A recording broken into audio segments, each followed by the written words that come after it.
The first thing I remember is the light. Not what it looked like, but the sound it was making. A buzz just low enough that you had to be standing underneath it to hear it, and I was standing underneath it because that was where I needed to be.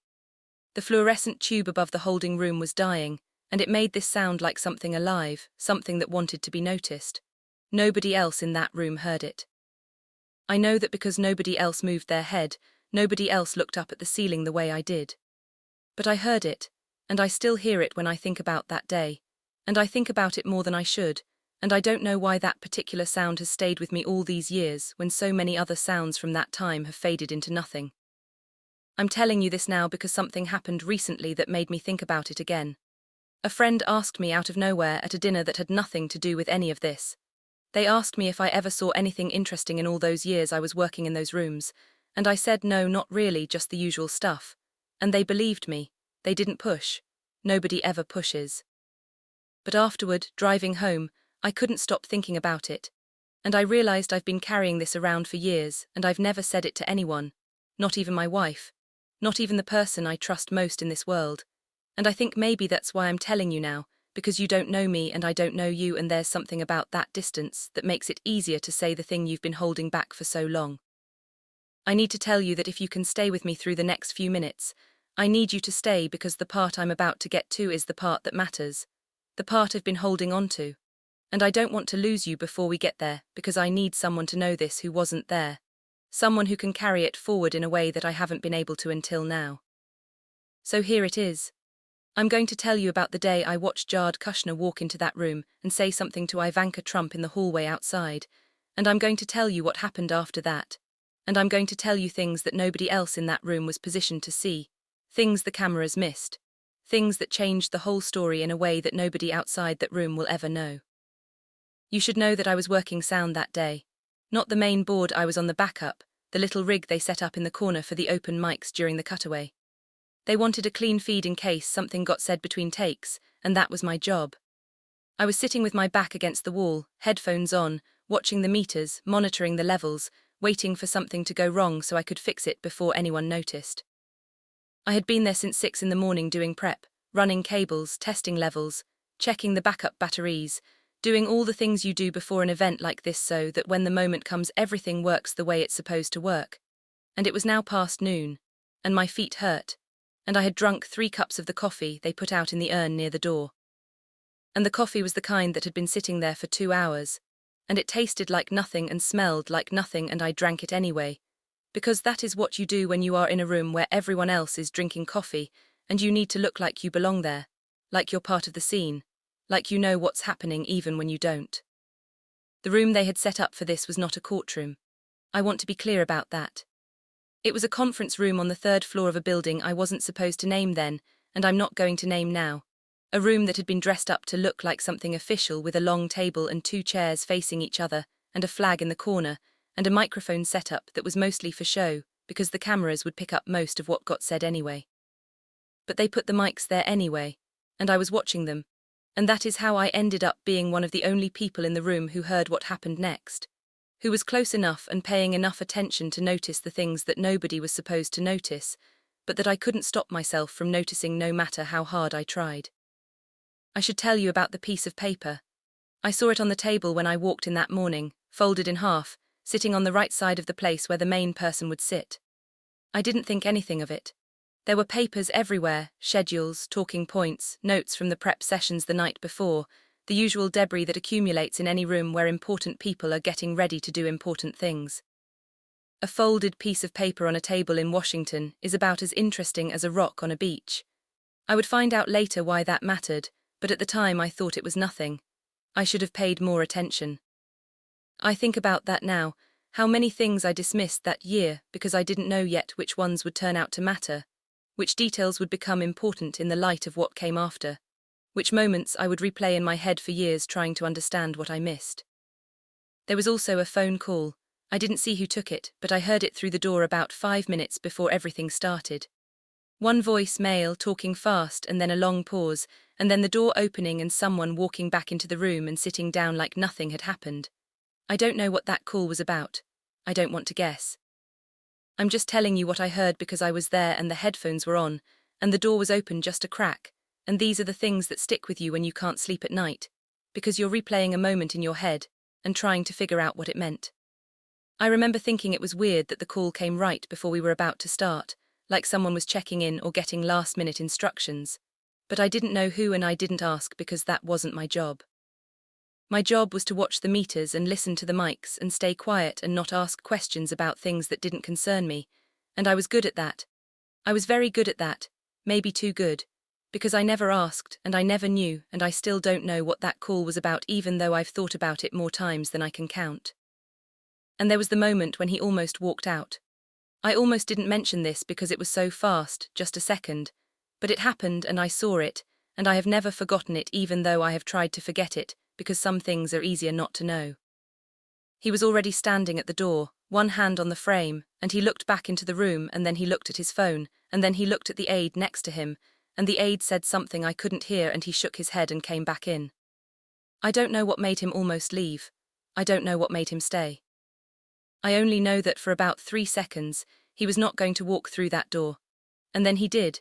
And something about the way he walked through told me that whatever had almost stopped him was still in his head, still working, still deciding whether to come back out and undo everything that was about to happen. There was something in his posture, something in the way he held his shoulders, that looked like a man who was having a conversation with himself that he was losing. And I remember thinking, I don't know what that conversation was about, but I can see that you're losing it. And I don't know if that means anything, but I can see it, and that's enough for now. They told us to keep the hallway clear. That was the instruction that came through my earpiece about 20 minutes before the cameras rolled. The producer said, and I remember exactly how she said it because her voice had that edge that producers get when something is more important than they're letting on. She said, "Keep the hallway clear, no one goes in or out once the principals are positioned." I didn't know what principals meant until I saw them walking down the hall, but by then I was already standing where I had been told to stand, near the door, holding the clipboard I had been given that morning that I never actually used for anything. The clipboard had nothing on it. The producer gave it to me at the beginning of the day and said, "Hold this, look like you belong," and I did. I don't know why they needed me to hold a clipboard, but that is what I was doing when Jared Kushner came through the door and said something to his wife in the hallway that I could not quite hear. And I want to be honest with you and tell you that I don't know what he said. I was too far away. And he said it low, and there was a sound tech from another network talking to someone behind me, and I only caught the end of it, maybe 2 words. Something about later and don't, or maybe it was don't and later, I am not sure. But I know she looked at him when he said it. And I know her face did something that I still cannot describe, not exactly, something between a flinch and a listening, like she was hearing something she had heard before and didn't want to hear again, like the words were familiar in a way that made them worse instead of better. She didn't answer. She just nodded, and then she walked into the room, and he walked in behind her, and the door closed, and I was left standing in the hallway with a clipboard that had nothing on it and a sound in my head that I couldn't get rid of. And I didn't know it yet, but something had already happened in that hallway, something that would turn out to matter more than anything that happened in the room after, and I was the only person who saw it. And I didn't even know I had seen it until years later, when I was lying awake at 3 in the morning, trying to figure out what I had witnessed. Let me take a minute to describe the room to you because I think that's important. I think you need to see what I saw if you're going to understand what happened next, and I want you to feel like you were there, standing in the corner with your headphones on, watching everything, because that's the only way this story makes sense. The room was long and narrow, the kind of room that had probably been used for meetings and conferences and all the mundane business of government before someone decided it needed to be something more. Something that looked important on camera, something that would make people watching at home feel like they were witnessing history, even though they were just watching a rented room that smelled like new carpet and floor wax, and the particular staleness of air that hasn't been changed in too long. The table was long, maybe 12 feet, dark wood, the kind that looks important in photographs, the kind that tells you this is a room where things get decided. There were 2 chairs at the near end, facing the cameras, and behind each chair there was a small desk where the attorneys sat with their papers and their water glasses and their careful expressions. The flag was American, and it was slightly too big for the room, which is something that happens when people want to make a room look more serious than it actually is, when they want the symbolism to do the work that the setting can't do on its own. The lighting was mostly from above, those rectangular LED panels they use now instead of the old hot lights that used to make everyone sweat. And they made everyone look slightly washed out, slightly paler than they were in real life, slightly less human than they actually were. I noticed that about Ivanka in particular. In person she had this warmth to her coloring, this energy, this presence that filled whatever room she walked into. But on camera she looked almost translucent under those lights, like she was being seen through, like the cameras were taking something away from her that she couldn't get back. There were 12 people in the room. I counted. I always count.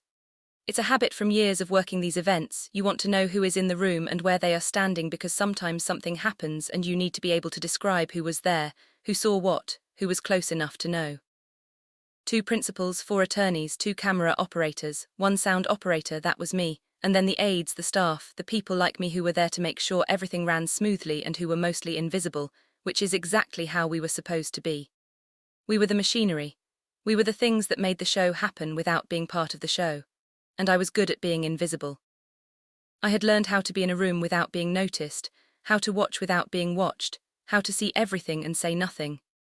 It was a skill, or maybe it was just the way I was built, but either way it was the skill that let me see what I saw and be there when it happened. The chairs had been switched out that morning. I noticed that. The original chairs were fabric dark grey, the kind you find in any conference room in any government building in Washington, the kind of chairs that have been sat in by thousands of people who are now forgotten and will never be remembered for anything they said or did in those chairs. But the day before, someone had decided they wanted something different, something that photographed better, something that said power and importance, and this is a room where decisions get made. And the new chairs were leather, black, with high backs that made everyone who sat in them look more formal, more serious, more like they belonged in the room even if they didn't actually belong there, even if they were just actors in a performance that had been rehearsed for weeks. Jared sat down first, and I watched him settle into the chair, and I watched him adjust his position 2 times before he found the right spot. And I thought that's a man who is used to being comfortable, and who has been told to sit up straight, who knows how to do both things at once, how to look relaxed while actually being very alert, how to perform ease while actually being ready for anything. He adjusted his tie. I remember the tie was a deep red, almost burgundy, and it caught the light in a way that made it look almost black in some frames, like the color was uncertain about what it wanted to be, and he put his hands flat on the table and waited. His hands were very still. I remember thinking that. Not the way a calm person's hands are still, but the way a person who is controlling themselves is still, like the stillness is a decision, not a natural state, like he had to work to keep his hands from doing what they wanted to do, which was probably the same thing they did later, which was dig and press and try to hold onto something solid because everything else around was shifting.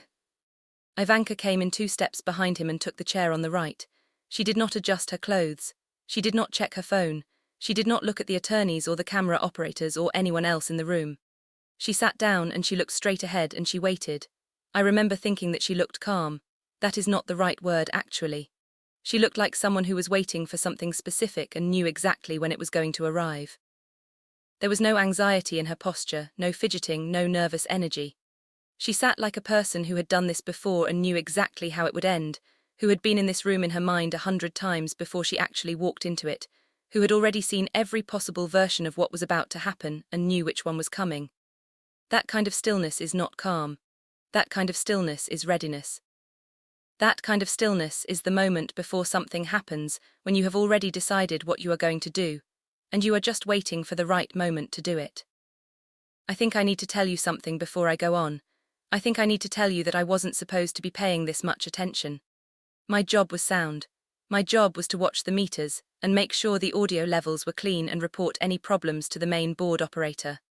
I wasn't supposed to be watching faces and counting people and noticing what was on the table and tracking who looked at whom and when. But I do that anyway. I've always done that. I can't turn it off. And I don't think I would want to even if I could, because the world is more interesting when you pay attention to it. When you see the things that other people miss because they're too busy doing their jobs to notice what's actually happening around them. When I'm in a room, I'm always taking in everything, every detail, every shift in body language, every person who looks nervous or confident or scared. It's not a skill, it's just how my brain works, and I think that's why I saw what I saw, because I was the only person in that room who was looking at everything instead of just doing their job, who was seeing the whole picture instead of just their small part of it. Here is what I need you to understand. The cameras were not rolling yet. This was the setup, the last 90 seconds before they called action, and everyone in the room knew what was about to happen, but nobody knew how it was going to go. That is the thing about these rooms. You can prep for months. You can have the best people in the world coaching you. You can know your lines and your angles and your lighting. And in the end, it still comes down to whoever walks through that door and what they decide to do in the first 30 seconds when the cameras start rolling and the masks go on and the performance begins. The preparation is just to make sure you're ready for whatever happens, but the actual thing is always something you can't fully prepare for, something that only becomes real in the moment, and you either have it or you don't, and there's no way to know which one you are until it's happening. Jared looked at the table. He looked at the paper, the folded paper that had been there since the morning, the one I told you about, the one nobody had touched. He looked at it, and I watched his hand move toward it, and then he stopped, and he put his hand back down on the table flat, and he swallowed. That was the first tell. I'm going to call it a tell because that's what it was, and because I need a way to describe it to you, and because I don't know what else to call it when something happens that you can see but can't explain, when someone's body does something that contradicts what they're saying or what they're supposed to be feeling. He swallowed, and it came one beat too late. She had said something, just a quiet "let's begin" to the person across from her, the kind of thing you say to move things along to get things started. And there was a silence, and then he swallowed, and it was half a second after the silence, which is the wrong timing, because a swallow in a moment like that should come right after you speak or right after someone else speaks, not in the gap between, like you are buying time to think about what you just heard. Like you need a moment to process something that was said to you, like you're surprised by something you shouldn't be surprised by. But he did it again. Every time she said something, he swallowed at the wrong moment. Not every time, maybe 4 or 5 times over the next 20 minutes, but enough that I noticed, and I was the only one who could hear the open mics, so I was the only one who could also hear that his voice, when he answered, was just slightly tighter than it had been at the start. Not much. Maybe half a step down in pitch. But I know what people's voices sound like when they are holding something back, when they're trying to sound calm and not quite managing. It and his voice sounded like that. Like a man who was trying very hard to sound confident and not quite succeeding, who was performing ease and failing at it in ways that only someone listening closely could hear. I don't know why this stuck with me.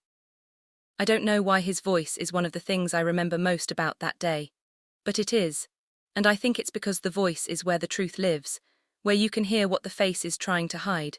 And I was listening and I heard it and I knew something was wrong even though I couldn't have told you what it was. I want to pause here for a second because I need you to understand where I'm coming from, why I was watching so closely, why I noticed the things I noticed. I've worked a lot of these events. I've seen a lot of powerful people in these rooms, people who run countries, people who make decisions that affect millions of lives, people whose names everyone knows and whose faces everyone recognizes, and most of them are better at hiding what they're feeling than anyone I've ever met. They train for this.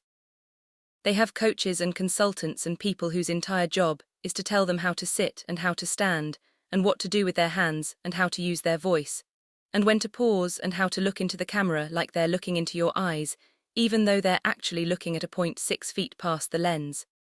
And Jared Kushner was good at that too. He was polished, he was composed, he knew how to work a camera, he knew how to make himself look like the kind of person who should be in the room making the decisions that get made in rooms like this. But there were these moments, these tiny cracks in the surface, and I was close enough to see them. I don't think anyone more than 6 feet away could have caught them. But I was 3 feet away, and I had my headphones on, and I was watching, and I saw, and I've never been able to stop seeing. The cameras started rolling. I don't need to tell you what was said during the main part because you probably saw it, or you read about it, or someone told you about it, or you formed an opinion based on what the commentators said, and what the papers printed and what your friends said at dinner when this topic came up like it sometimes does. The cable news networks ran it for hours. The commentators had their takes. Everyone had an opinion about what it meant and who came out ahead and what the political implications would be, and who would benefit and who would suffer, and how the story would be remembered in the weeks and months and years to come. But what I want to tell you is what was happening in the room that the cameras did not catch, because I was there and I saw it, and I have never talked about it until now. And I need you to understand that what I'm about to tell you is real, is what I saw, is what I know to be true even though I can't prove any of it, and no one would believe me if I tried to prove it. I need you to stay with me here because this is the part that I think about most, the part I keep coming back to, and I almost stopped the story here because I thought maybe it wasn't worth saying, maybe it was just my imagination, maybe I was reading too much into something that was nothing. But it is worth saying. The next few minutes are why any of this matters, why I've been thinking about this for years, why I finally decided to tell someone even though I didn't think anyone would want to hear it. I need to tell you that what happened in the next few minutes changed something in me, changed the way I think about power, and about the people who have it, and about the way it shows up on their faces when they think no one is watching. And I don't know if that's a good thing or a bad thing, but it's a true thing, and I've never said it out loud before. The second tell came about halfway through. Jared was talking, making his points, doing the thing that people in those rooms always do, which is talk like they are delivering a speech to a crowd, even though there are only 12 people in the room and half of them work for him, which is perform confidence even when you're not feeling it, which is use words to fill space because silence is dangerous and words are armor. He was leaning forward, and his hands were moving, and he was making his case, and I was watching his face the way I always watch faces when I'm working sound, because I want to know what the microphone is picking up, and whether the person is about to say something loud or soft or angry or quiet, whether the audio levels are about to spike or drop, whether I need to adjust something before the moment happens. And then I saw his left hand, the one that wasn't on the table. He had been resting it on the edge of the table, and then he started brushing his thumb against the side of his index finger, just a small motion, barely visible, but I was looking at it because I was looking at everything. I always look at hands. People forget about tea. Hands, they control their faces, they control their voices, they practice their expressions in mirrors, they learn how to look calm and confident and in charge, but hands are honest. Hands tell the truth even when everything else is a performance, and if you want to know what someone is really feeling, you watch their hands because the hands don't know they're supposed to be lying. The brush became a press. The press became a dig. By the time he got to his third point, his thumbnail was pushing into the side of his thumb hard enough that I could see the white of the nail from where I was sitting. Hard enough that it must have been hurting. Hard enough that I thought this is what he does when he doesn't have anything else to hold on to. This is the thing he does when he needs to hold himself together, when the performance is slipping, and he needs something solid to grip so he doesn't fall apart in front of everyone who is watching. She noticed. She didn't look at his hand. She wouldn't do that, not in front of the cameras, not when there were people watching and recording and analyzing every frame for the broadcasts and the archives and the history books that would be written about this day. But I could see that she knew. There was a pause in what she was doing, just a half second, like she was giving him room, or like she was waiting to see what he would do next, or like she already knew what he was going to do because she had seen him do it before in other rooms at other times, and she was just watching to see if this time would be different. And that made me think something I hadn't thought before, which was that she had seen this before. Not just the hand thing, but the whole thing, the performance, the cracks, the way he tried to hold himself together when he was falling apart. She had seen it before in other rooms at other times, and she knew what it meant, and she was watching him do it again, and she was waiting to see what would happen, and she already knew. The room got cold. I don't know if they turned down the air conditioning or if it was just the feeling of being in a room with two people who were not really talking to each other even though they were talking to each other, who were having a conversation that was different from the conversation the cameras were recording, who were in the same room but in completely different places. The light was still buzzing above me. The coffee in my stomach was cold. The meters on my board were steady. I remember thinking that I wished I could take off the headphones and walk out of the room and come back in when it was over because something was happening, and I didn't know what it was. And I wasn't sure I wanted to be the person who saw it, who would have to carry it around for the rest of my life, who would have to figure out what it meant and whether it mattered, and why I couldn't stop thinking about it even though there was nothing I could do with the information. No one who would want to hear it. No way to make it make sense to anyone but myself. He finished what he was saying. He leaned back. He took a sip of water, and I remember thinking it was the wrong moment to take a sip because the question had been hanging in the air for 2 full seconds, and a sip of water at that moment looks like a person trying to remember what they planned to say next, trying to buy time, trying to figure out what comes after the thing you just said, when the thing you just said didn't work the way you wanted it to. It's the pause button. It's what you do when you need a few seconds to think, and there's no one to ask, and the room is waiting, and the cameras are rolling, And you have to say something, so you say nothing and drink water and hope. The silence doesn't last long enough for anyone to notice how long it actually is. She answered before he finished the sip. That was the third tell.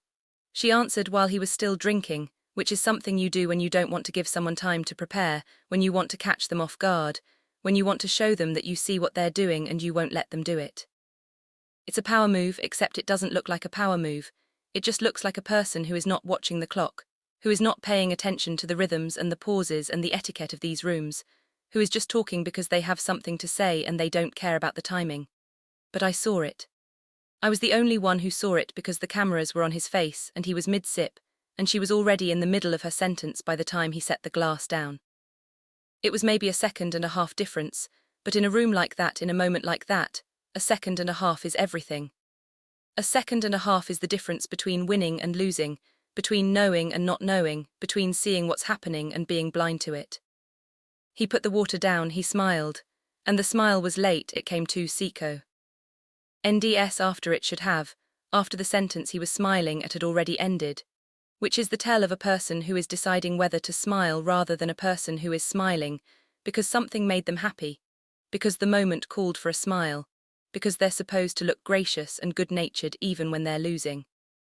It was the smile of someone performing agreement they didn't feel, the smile of a man who was trying to look like he was handling this well, like he was a good sport, like he wasn't bothered by anything that had happened, even though everything that had happened was exactly what he was afraid of. And the thing is, I don't think he knew he was doing it.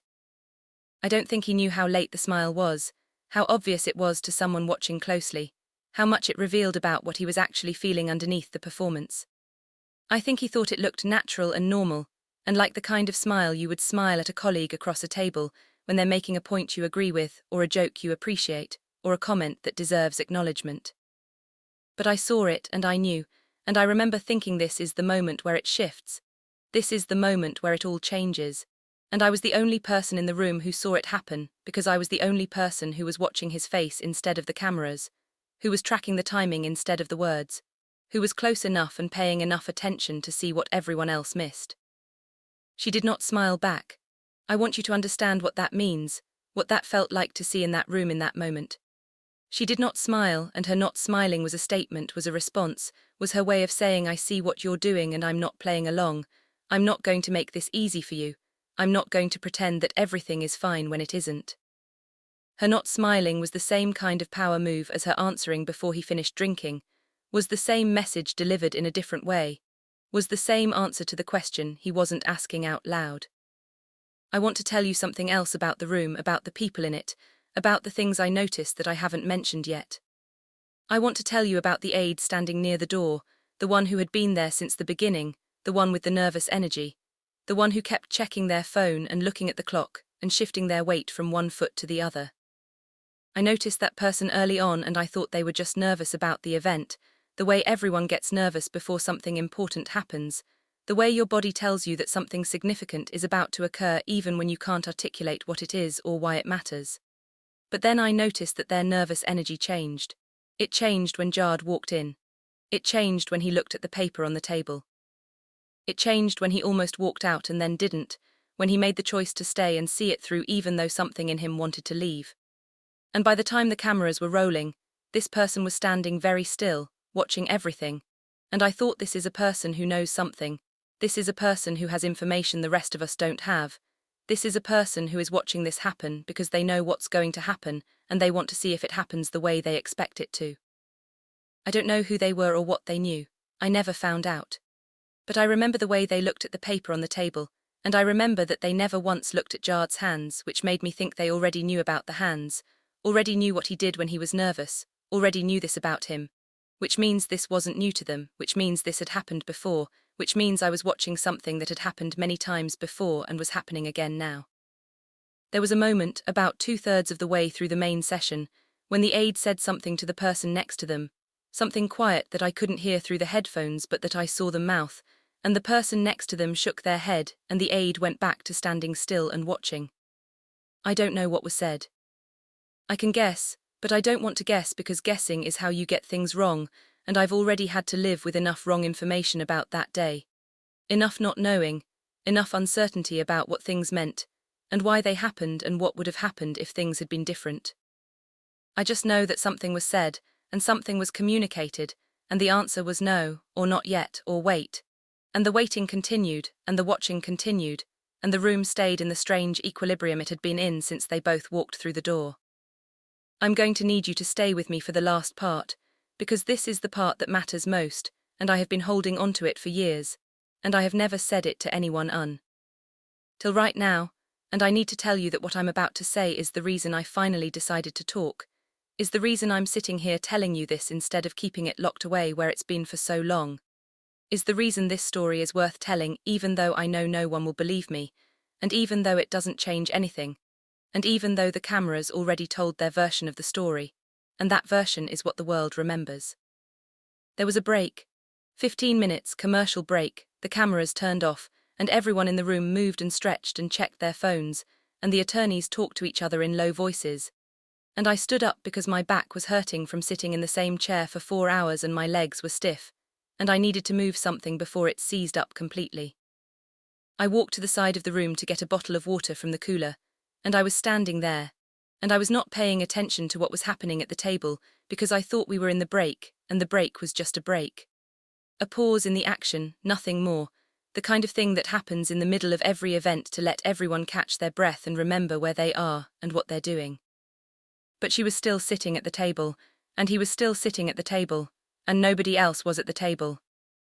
And the attorneys were across the room talking to each other, and the aides were by the door looking at their phones, and the cameras were off, and I was the only person left in the middle of the room, which is how I ended up being close enough to see what happened next, which is how I ended up being the only witness to the moment that changed everything, the moment that I have never been able to stop thinking about, the moment that made me realize that what I had been watching was not what I thought it was.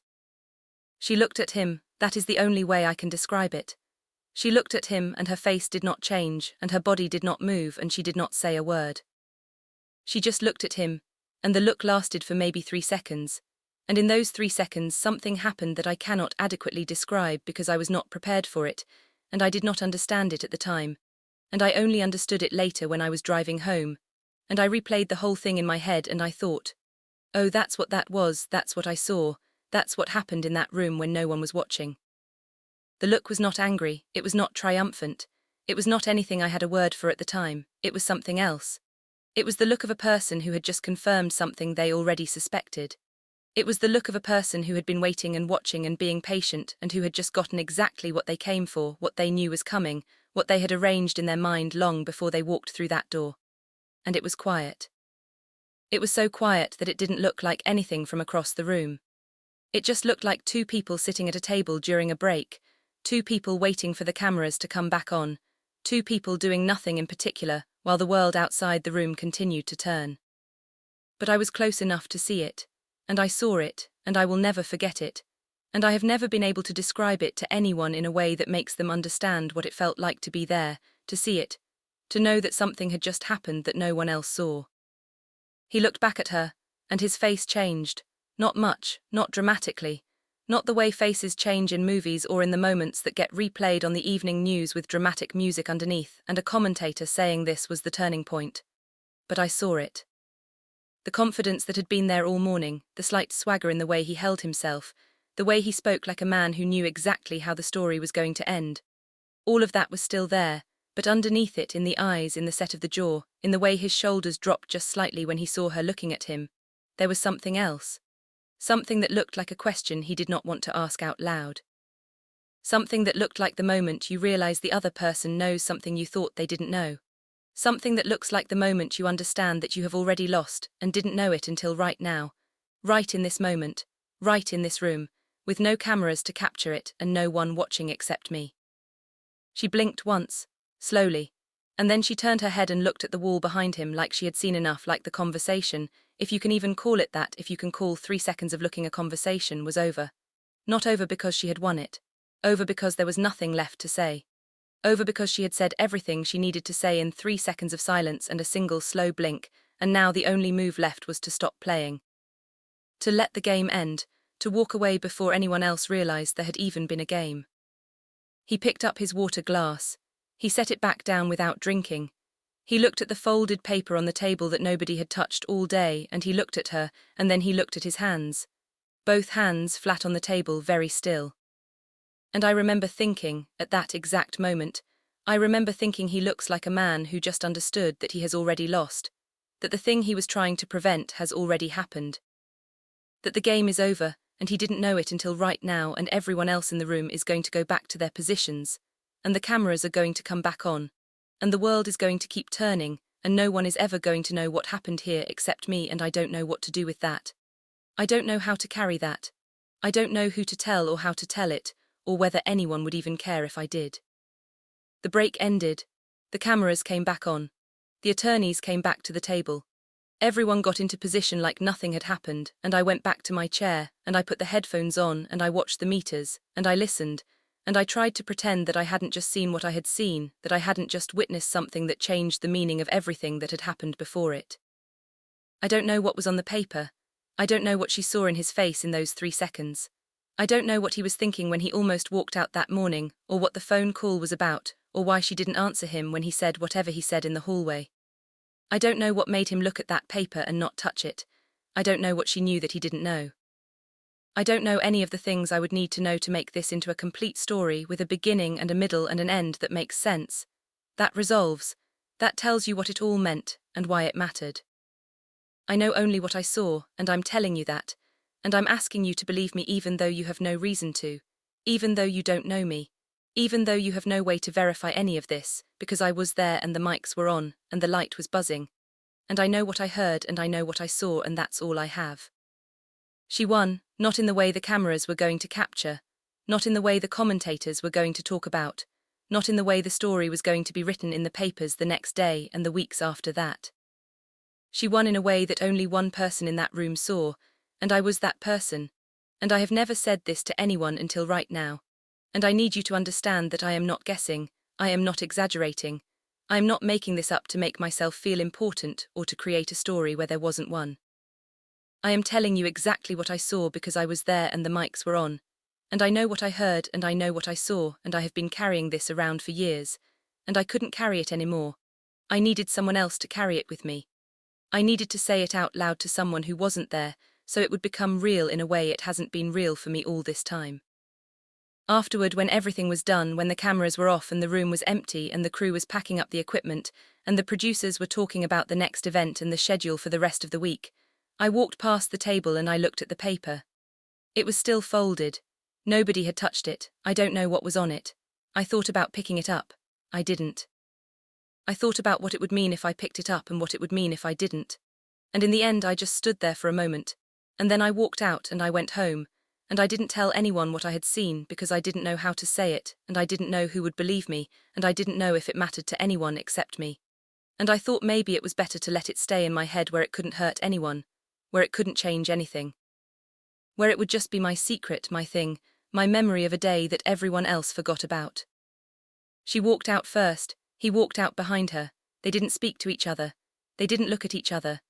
They just walked out and the door closed and the hallway was quiet and the light above me was still buzzing, and I stood there for a moment longer than I needed to because I was trying to figure out what had just happened, and I couldn't, and I still can't if I'm being honest. I have watched the footage since. I have watched it maybe 3 times, and I stopped after that because there is a moment in the commercial break where you can see him looking at her and her looking at the wall, and it doesn't look like anything on the recording. It looks like 2 people sitting in a room waiting for a break to end. It looks like nothing, like a gap in the action, like something you would skip past if you were fast F. Ordering to find the parts that matter. But I know what it actually was. I know because I was standing 3 feet away and I watched it happen and nobody else was watching. And the cameras couldn't see it because the cameras were pointed at their faces and their faces were masks, and the real story was in the space between them, in the silence, in the 3 seconds that meant everything.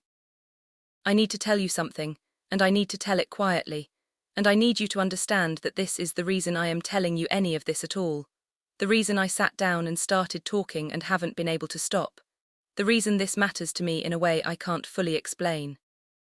I still cannot watch the footage when it replays. Not because it makes me uncomfortable, though it does, though I feel something when I watch it that I can't name, but because when I watch it, I can hear the buzz of the light, and I can see his hand digging into his thumb, and I can see the smile arriving 2 seconds after it should have, and I can hear the way his voice tightened when she answered before he was finished drinking, and I know that what the cameras captured is not what happened. The cameras captured the surface. The surface is not the story.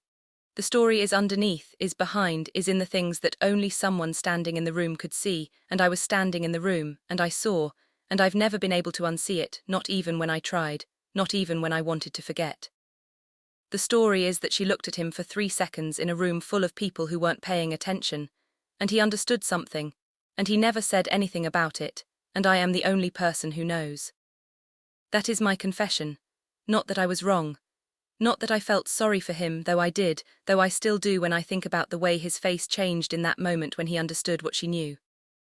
Not that I cried in the parking lot afterward, because I didn't, because I sat in my car for 20 minutes before I could drive, because I needed to be alone with what I had seen, and I couldn't be alone with it in the room, so I was alone with it in my car, and I didn't cry, I just sat there and breathed and thought about the 3 seconds and what they meant, and why I was the only one who saw them. My confession is that I saw it. I saw it clearly in the way that you see things when you're standing 3 feet away and you have nothing else to do but watch, when you're the invisible person in the corner who no one notices, who no one thanks, who no one remembers afterward. And I said nothing. For years I said nothing. I watched the coverage come out, I read the analysis, I listened to people talk about who won and who lost and what it all meant. And I stayed quiet because I didn't think anyone would believe me, because I didn't think anyone would care. Because I was holding a clipboard that had nothing on it, and I thought that meant I didn't get to say what I saw, that my seeing didn't count, that my knowledge didn't matter, because I wasn't important enough for anyone to listen. But I'm saying it now. And I want you to know that when I tell you she won, I am not saying it because I wanted her to win, or because I didn't like him, or because I am trying to make a point about anything. I am saying it because I was there and the mics were on, and the light was buzzing, and I saw the look she gave him, and I saw what it did to his face, and I will never forget any of it as long as I live, and I needed you to know, even if you don't believe me, even if you think I made it up, even if you forget everything I said the moment you stop reading. I needed someone else to know. I needed the world to have a record, even a small one, even an unverified one, even one that comes from a person holding a clipboard who no one would ever think to ask what they saw. I needed to say it, and now I have, and that's enough. That has to be enough.